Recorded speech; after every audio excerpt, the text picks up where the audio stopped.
Vamos iniciar o nosso momento de oração, de introspecção e de ligação com o mundo espiritual superior.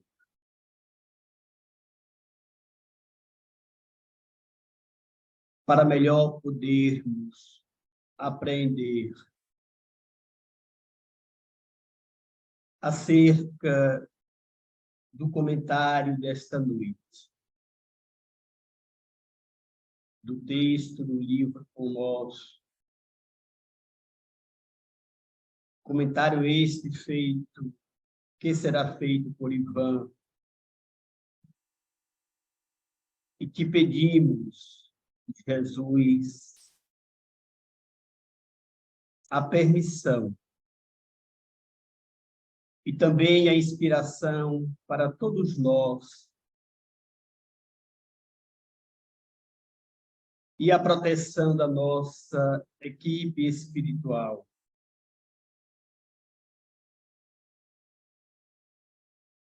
É, portanto, em teu nome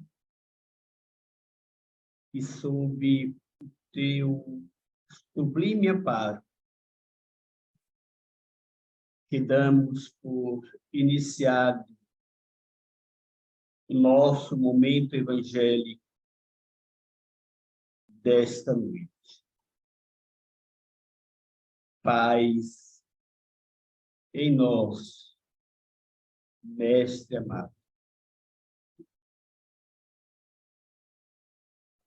Bem, boa noite, irmãos e irmãs. Acho que o pessoal não está nos ouvindo. Espero que eu não sou muito bom em tecnologia. Mas temos, portanto, texto de número 19 do livro Pão Nosso, falsas alegações. Que tenho eu contigo, Jesus, Filho do Deus Altíssimo? Peço-te que não me atormentes. Consta do Evangelho de Lucas. O caso do espírito perturbado que sentiu a aproximação de Jesus, recebendo-lhe a presença com furiosas indagações, apresenta muitos aspectos dignos de estudo.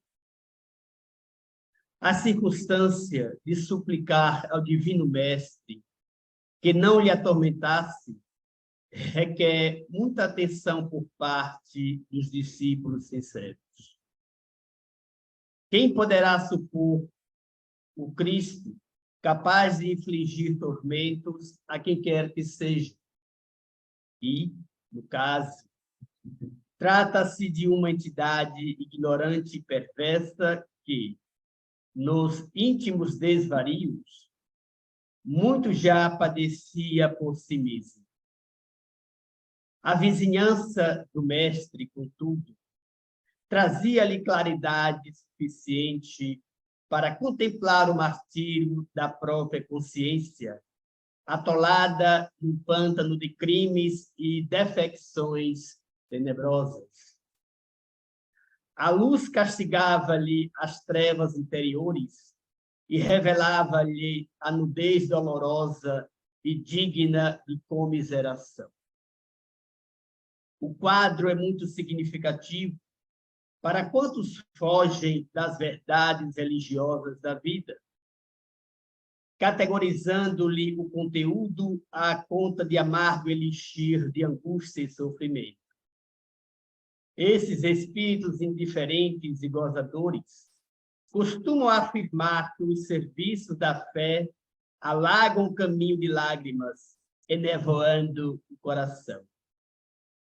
Tais afirmativas, no entanto, denunciam-nos, em maior ou menor escala, São companheiros do irmão infeliz que acusava Jesus por ministro de tormentos. Portanto, vamos ouvir o nosso Ivan comentando falsas alegações.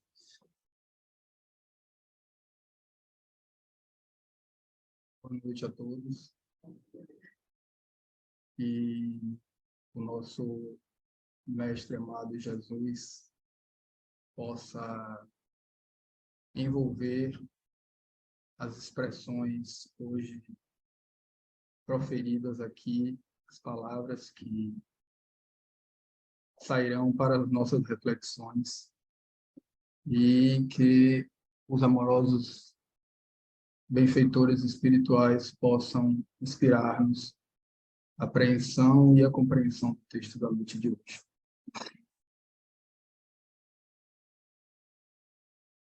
Antes de iniciarmos, propriamente dito aqui, esse comentário da noite de hoje, precisamos deixar algumas palavras-chave que estão no texto para que, à medida que nós formos trazendo algumas passagens que foram ditas ainda nesse capítulo de Lucas, no capítulo 8, porque nós estamos aqui no versículo 28. E nós precisamos trazer algumas ideias que foram expostas antes desta passagem, para que nós possamos ter o entendimento um pouco mais claro. E algumas palavras-chave são importantes. Vamos entender, à medida que nós formos desenvolvendo o raciocínio, que luz é essa que esse texto nos traz e que castigava esse espírito, e que a luz que precisamos nos aproximar. Quais são essas trevas às quais estamos tão próximos, ou talvez até mergulhados nelas?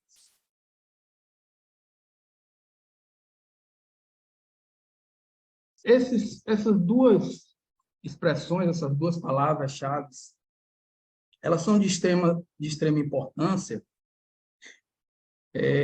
assim como a gente precisa ficar atento para podermos, à medida que a gente for trazendo essas informações que foram dadas pelo evangelista Lucas, a gente consiga entender melhor a passagem exatamente que Emmanuel nos traz aqui. Então, Lucas, nas citações dele, ele fala-nos da parábola do semeador, em que o semeador saiu a semear e um punhado dessas sementes caiu à beira da estrada. Outro tanto caiu sobre pedras, sobre o terreno pedregoso. Mais um terceiro tanto caiu em terrenos com espinhos. E, finalmente, um outro punhado caiu no terreno fértil. Este primeiro terreno que cai e essas sementes são pisadas e os pássaros comem, a gente precisa trazer para nós, para entendermos e pensarmos em que terreno nós estamos, porque esse primeiro terreno, as aves comem essa semente e essa semente desaparece. O segundo terreno, que cai sobre pedras, mal começa a brotar a planta, ela seca porque não tem como descer as suas raízes. No terceiro terreno, então, ela cresce entre espinhos, apesar de sua raiz começar a se aprofundar, a descer, ela é sufocada pelos espinhos. E, finalmente, no quarto terreno, essas sementes caem e dá frutos, diversos frutos, frutos em abundância. Esse primeiro terreno, nós podemos entender como nós, numa fase que estamos, que já passamos,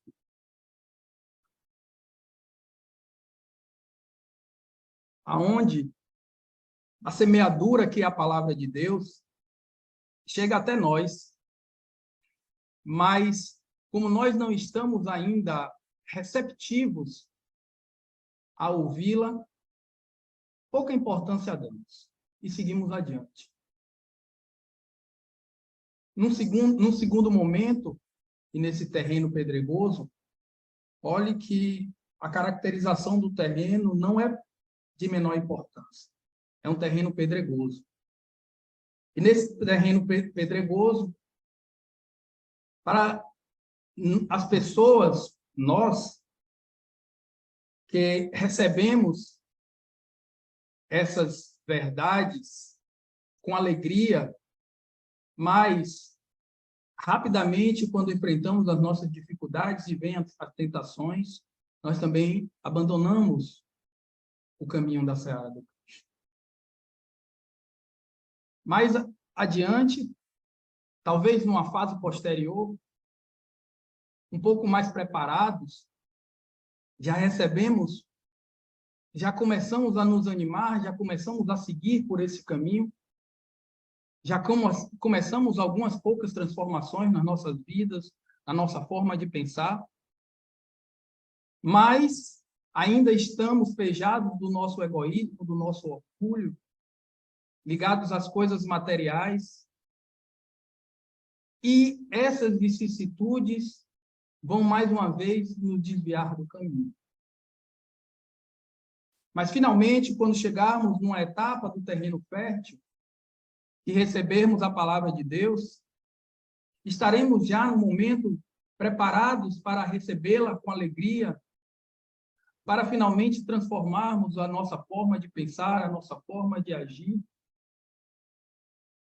e multiplicarmos e darmos, através do nosso exemplo, o contágio para aqueles que veem a nossa conduta, o nosso pensamento.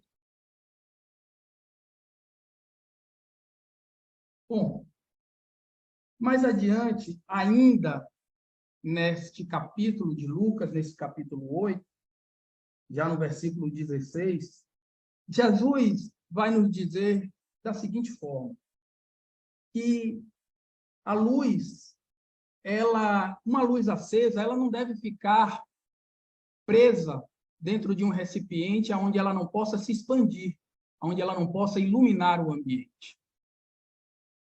E percebamos que o terreno fértil, o terreno onde caiu o quarto punhado de sementes, aonde nós já estamos seguindo com o ânimo de entendermos, de praticarmos as verdades trazidas pelo Evangelho do Cristo, nós já somos, ou já iremos ser, esta luz que ilumina e que não está embaixo de obstáculos. Porque diz Jesus que nada ficará escondido. Tudo virá à luz. E nada deve ser colocado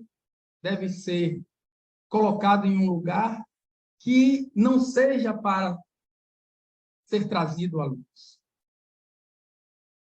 Vejamos como todos esses exemplos, lá na frente, como nós vamos entender esse momento desse espírito, desse homem tomado por esses espíritos obsessores. Mais adiante, já no versículo 19, Jesus dizem a Jesus que a sua mãe e os seus irmãos o procuram. Estão querendo falar. E Jesus diz: quem é minha mãe e quem são meus irmãos? Minha mãe e meus irmãos são todos aqueles que ouvem e fazem a vontade de Deus.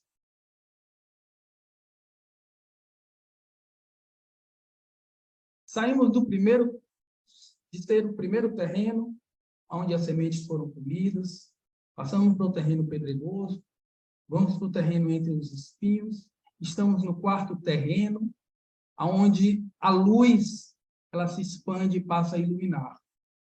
E aí, Jesus vem nos dizer que todos aqueles, sim, que fazem a vontade do Pai, que a entendem e que passam a praticá-la, eles, sim, são os seus irmãos, são os verdadeiros filhos de Deus. Mas,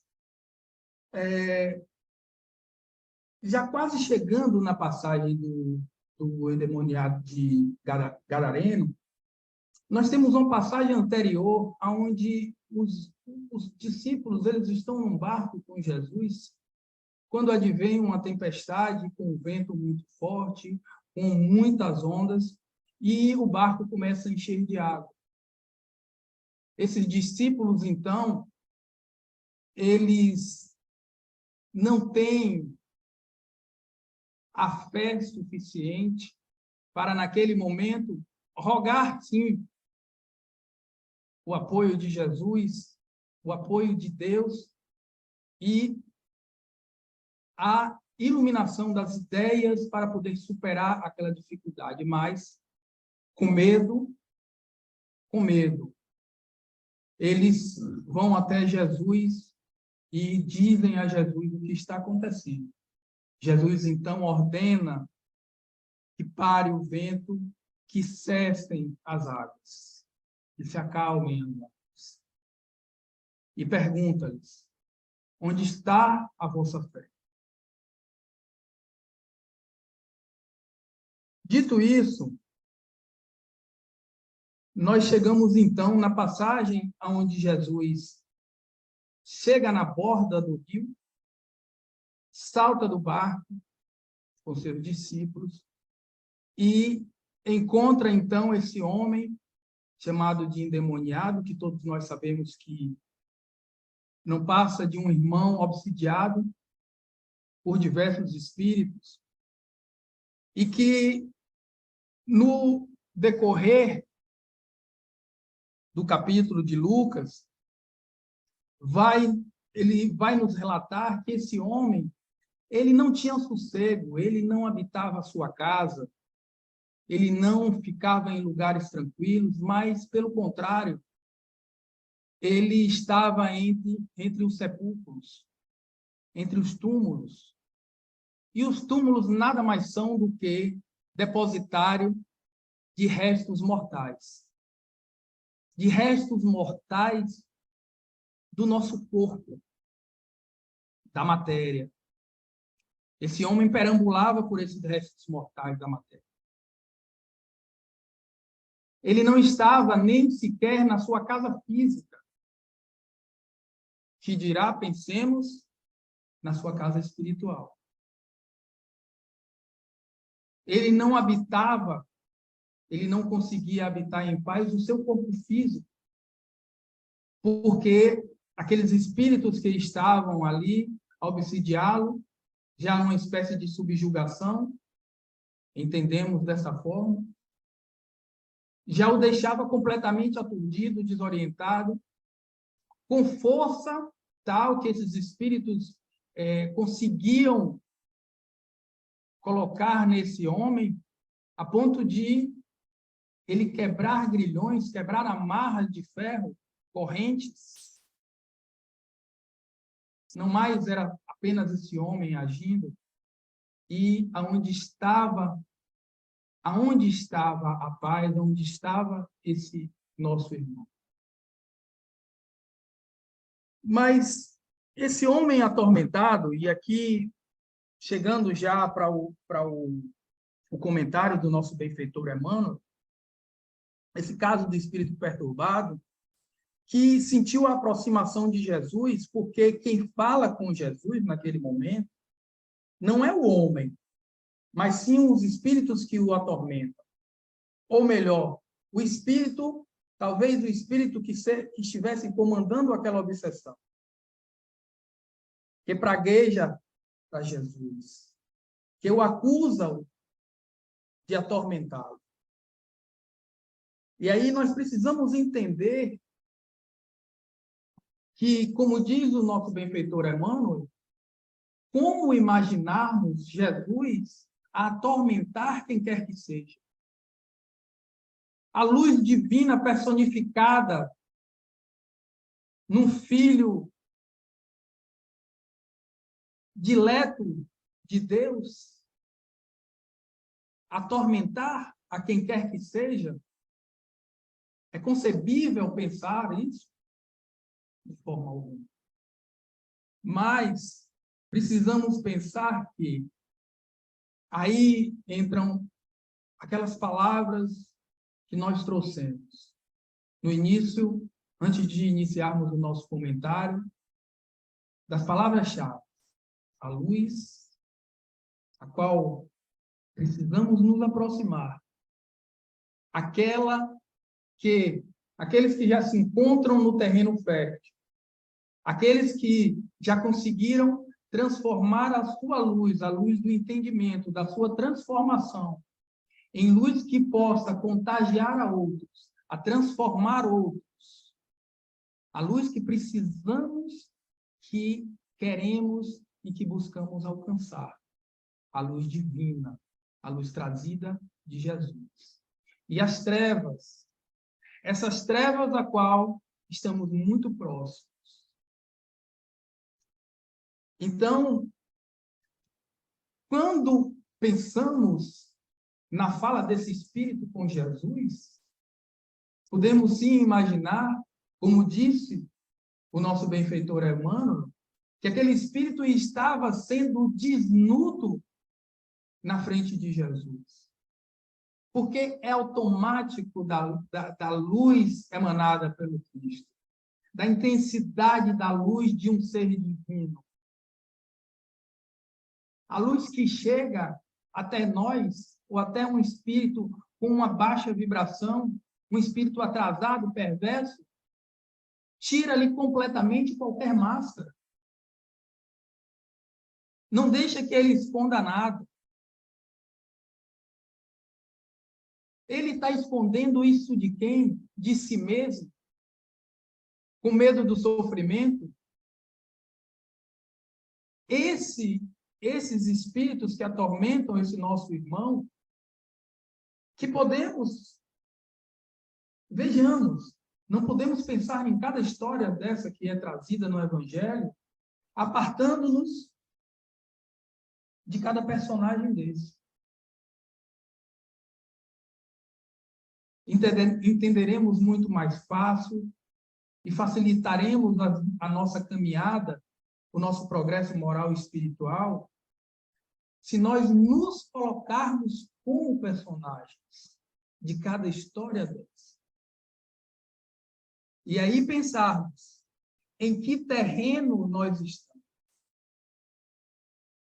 Fomos as sementes comidas pela árvore ou pelas aves? Terreno que a semente só caiu e foi pisada? Então, é importante que pensemos que esse espírito ele estava completamente atordoado diante da luz de Jesus. A ponto de, mais adiante ainda nessa passagem, nesse capítulo, uma mensagem muito simbólica, onde os espíritos pedem que sejam colocados nos porcos e que deixem-nos se atirar pelo abismo. E que abismo é esse que esses espíritos pedem para se atirar?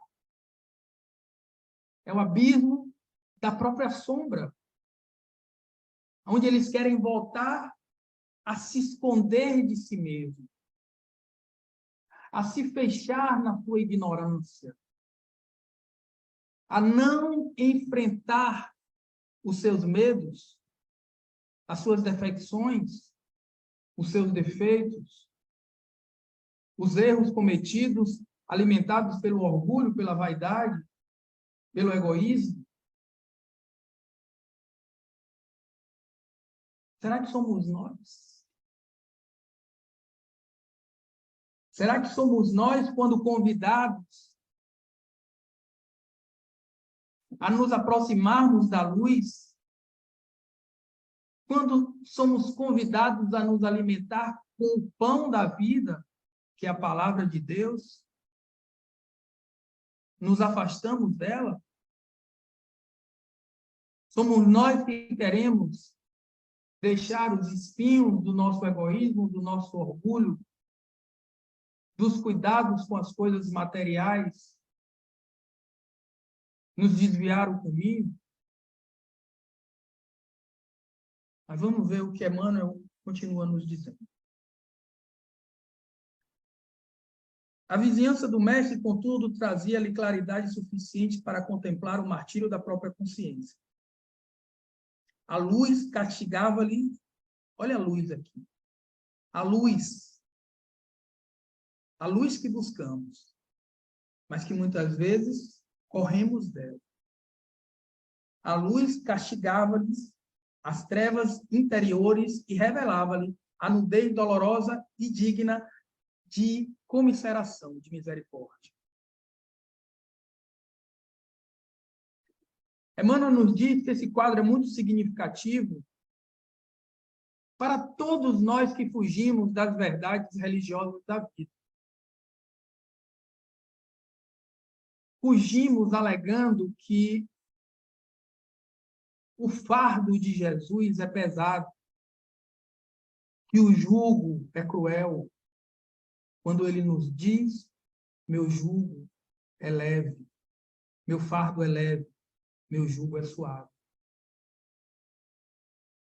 Mas, a conta de acharmos que precisamos dar mais atenção às coisas da vida material, aquelas que mexem com os nossos sentidos hedônicos, com os nossos sentidos mais comezinhos da matéria, aqueles que apenas nos dão sensações materiais, nós alegamos que estaremos nos afastando dele e que o caminho de trilhar a verdade trazida por Jesus, a palavra de Deus, o pão suprassubstancial, não nos fará bem.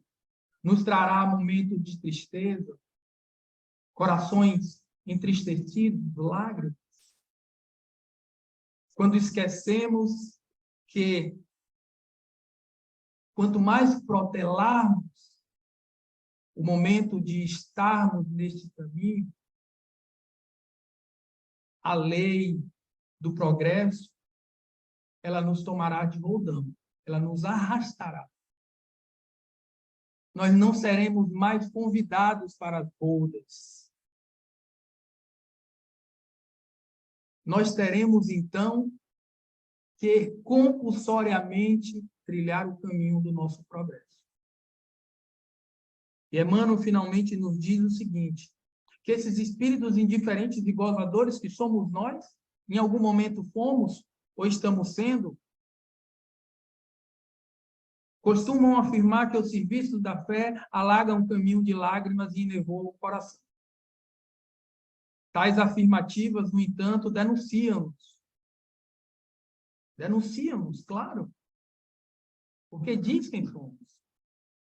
Porque nos afasta da luz e nos aproxima das trevas. Em maior ou menor escala, somos companheiros do irmão infeliz que acusava Jesus por ministro dos tormentos. de tormentos. Então, somos nós que não encaramos as nossas trevas, que não queremos que a luz desnude o nosso interior, as nossas defecções, que fugimos desse caminho reto e que, portanto, por medo, ao invés de encararmos, alegamos toda sorte de desculpas para não, finalmente, adentrarmos pela porta estreita, seguimos o caminho do reino de Deus. Pensemos.